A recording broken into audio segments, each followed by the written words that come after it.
Welcome to Somewhere and Elsewhere, Coastal Carolina Arts Podcast by Shoresides. I'm Kevin Levi Green.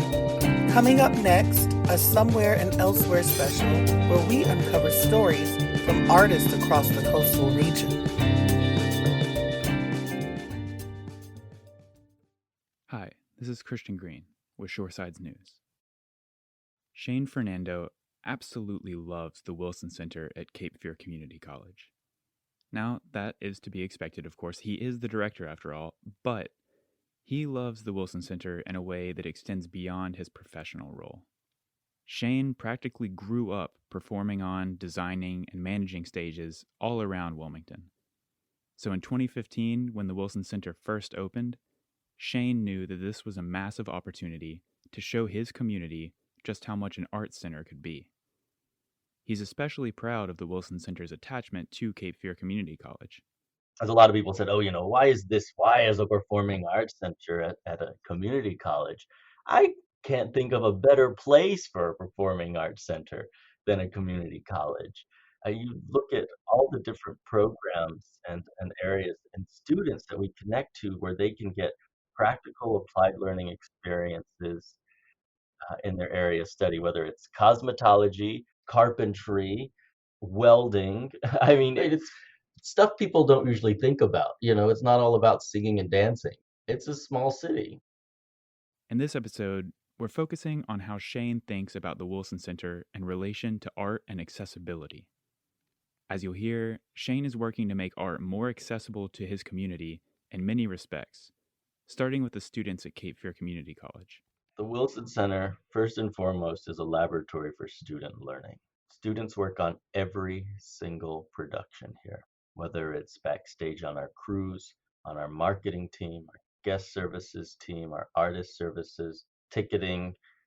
They work with our contracts. They work with our community engagement. There's not a department here that is not affected by a student and that does not have an interaction with the student. To my knowledge, there is no institution of higher learning that has what we have, where students are so intimately involved in the operations of major commercial, national, and international touring programs. There's nothing like it in the nation. The programming gets all the attention, and yeah, it's fun, it's great, it's very special to have this in our little corner of the world. But how it's accomplished is where the real story is. With people who are learning a new skill, learning a new way of living to support themselves and their families. And this center is an integral part of that. Next, Shane spoke on making the center more accessible to local performers. 2/3 of the Wilson Center's programs are local and regional productions, not the nationally touring headlines. For a facility of the Wilson Center's capabilities and prestige, most community productions would not normally have access to that. If you look at facilities like this, you go and try to rent a national touring house. Tell me how that is. You could offer them any amount. You're not going to probably get in the door. To be able to take students and community performers and community organizations, whether it's Wilmington Choral Society or the City Ballet or the Wilmington Ballet Company, to have those people young and old step on that stage, use this equipment, which generally community organizations don't have access to, and to be able to perform their craft or perform for their families in that setting is also very special in terms of the accessibility. With performers and workers covered, the next topic of accessibility is one of the most important: the ability for underserved communities to enjoy a night at the theater. It's no secret that theater tickets are often pricey. Many shows at the Wilson Center start around $50 and increase from there. So the Wilson Center devised the Broadway for a Better World program to make seats available to groups who may not normally be able to afford a ticket. So what it is any not-for-profit in New Hanover and Pender County can apply for tickets for the folks that they serve for any show at the Wilson Center. And I'm not talking about seeing a dress rehearsal. Oh, come in and see this. No, I want them to see the show. I want them to have the full experience from the time they step in that door and they're treated like any other guest. That's so important, is that accessibility, that equal access. It's about bringing in young folk and other folks from our community to experience the power of the live performing arts. We just had its 2-year birthday this earlier this year, and in 2 years we given away over $110,000 worth of tickets. Lastly, Shane wanted to tackle an area of accessibility that might be the toughest challenge the center faces. The other piece that is very important to us is in terms of human accessibility, in terms of what are we doing to ensure that the performances are accessible to all people, no matter their ability.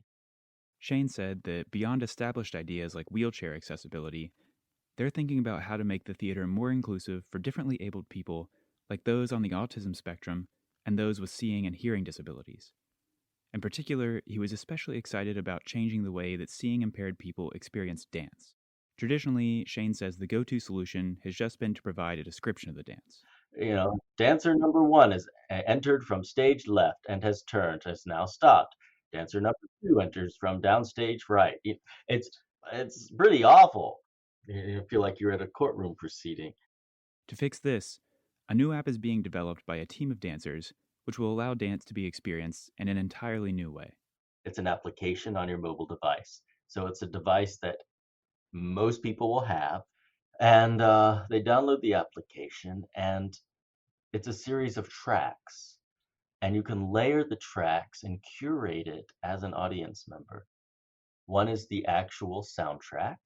One is a recording of the feet and the hands when things were touched or stomped or rolled over.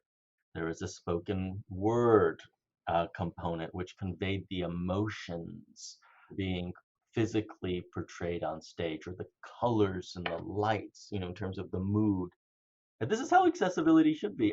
It's like I want to experience the performance with this. The piece, that actually provides the accessibility, it in itself is become a work of art. It's an extension of the art. It is part of the art, and it cannot be separated from the work, where the artist has built this as part of their work. It's a whole different way of looking at accessibility. That's the thing, in terms of accessibility to the performing arts. It's a journey that there's no destination, and we'll never get there.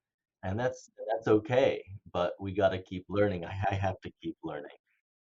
We need to bring in folks, because we can't make the decisions, we can't make the determination. We need to have those from our communities advising us on how to be accessible, not the other way around. You've been listening to Somewhere and Elsewhere, a Coastal Carolina arts podcast on working narratives and Shoresides. Shoresides is a local journalism project serving the Coastal Carolinas and beyond. Know of a Coastal Carolina artist we should be covering? Contact us at info@shoresides.org. I'm Kevin Levi Green. Thank you for listening.